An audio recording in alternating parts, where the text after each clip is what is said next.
What's going on, guys? Pat here, and it is good to be back after a little break in posting videos. The last video I had posted was I think all the way back in December, which was the cinematic video that my friend Loy and I did on the Yules. And after that, I just kind of wanted to take a little break. Last year was a lot with the LS7 swap and everything, so between doing the actual swap and filming it and all that, I was getting a little burned out. I knew that this year was going to be very busy since the car was ready to go and we're going to be racing throughout the full year. So just wanted to have a little bit of a chance to rest in the off season before we hit it hard throughout the spring and summer this year. We made a few changes to the car, which I didn't cover because same thing, I just wanted to keep my head down and get the work done, which was converting the rear to a floater setup from Miller Built, and then also switching to a C6 Z06 rear brake setup. It's a power stop, remanufactured caliper, and then Rebestis rotors with Willwood pads.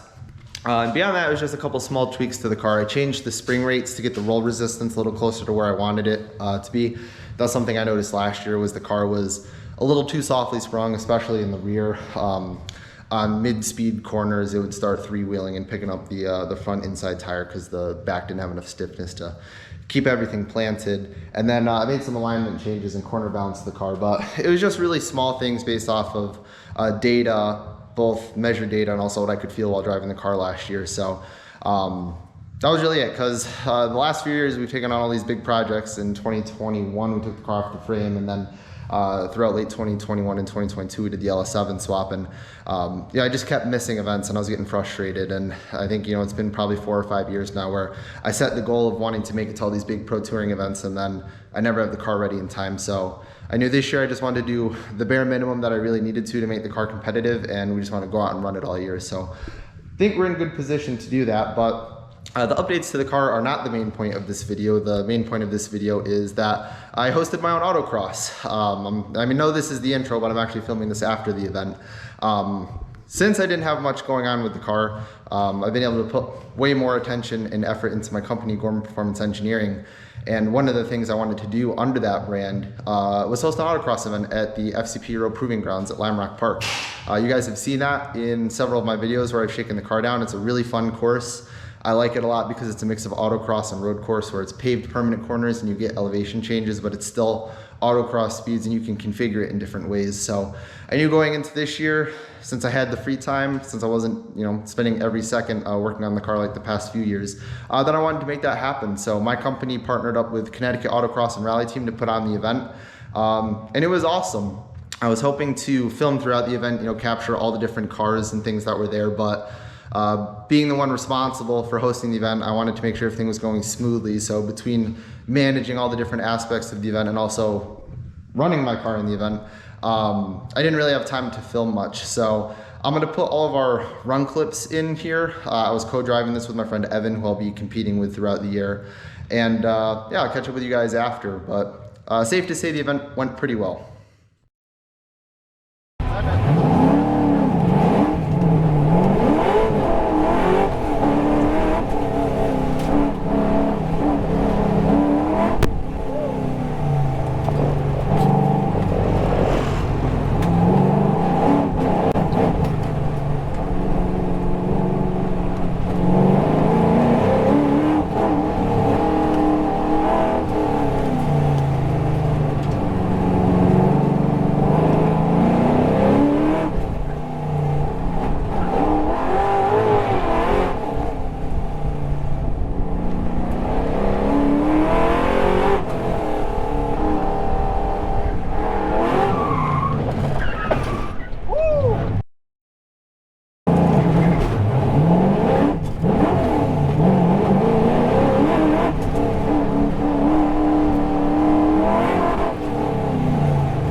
so as you can see from the run footage, the car had a very good outing for its first event for 2023. I was able to put this at the top of the timesheets and take fastest time of day, which is a really good feeling, not just because it's my own event, so it's nice to win it. I mean, it's a test, and since there's nothing really to win, but the biggest thing for me was that the changes I made in the off season had the effects that I predicted they would. You know, I did a bunch of engineering calculations and kind of gauged, okay, theoretically, if I adjust this or change this, then this will be the real world impact, and it correlated well. So what I predicted would happen through calculations and engineering actually did happen. That's always a good feeling because it shows you're kind of moving in the right direction. So if I need to make a change in the future, I know that I'm on the right track based off of what I'm doing right now.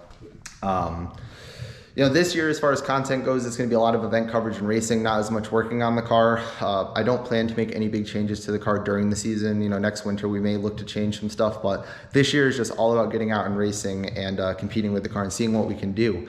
I'm really excited. We're doing Muscle on the Mountain in, I believe, June, which is kind of the big event for us. That's the event we're looking to be really competitive at in class. But we might pick up some additional pro touring events along the way. We're thinking about maybe doing Autocross Week. There's Motor State Challenge, Northeast Muscle Car Challenge, LS Fest East, but I think that's sold out now, so I probably can't do that one. But we'll see. You know, the car is off to a strong start, and I'm very excited because for years and years and years, I've been wanting to just take this out and, you know, have a competitive pro touring car and go to all these big events that I've, you know, read about ever since I was in high school. So to finally have the car in a position where it's pretty reliable and it has good pace and it just feels incredible to drive is awesome. It has me really excited. You know, it's been 12 years now of working on this.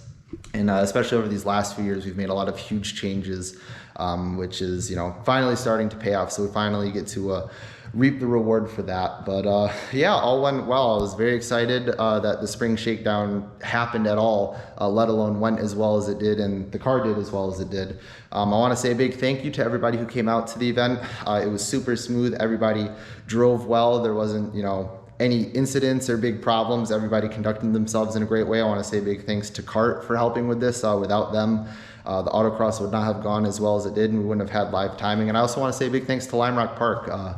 Walter, Jen, and Steve and the team over there were awesome to deal with throughout the process. They made it painless, and I look forward to working together with them in the future. So that's all I got for you guys now. I appreciate you guys sticking with me for a little bit of a dead period in content here, but this is really going to start off a busy year racing, so I hope you guys are excited.